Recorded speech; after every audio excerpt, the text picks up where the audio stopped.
mga nakahapon mga idol. So yun po, nandito ulit tayo sa sa Hartman. Manginas tayo ngayon kasi malapit ang ibas.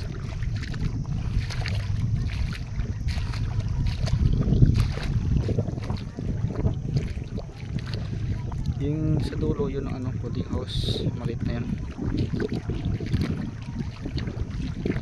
Pudding house, tsaka sa kabila lang naman dyan yung yung sandbar.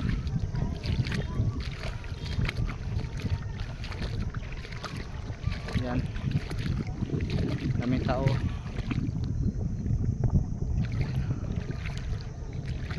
mga idol.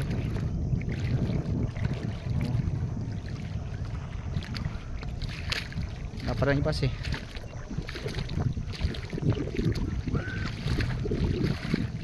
Sabi nila kasi marami doon sikat, so nag-try tayo kung meron tayong makuha na na sikat.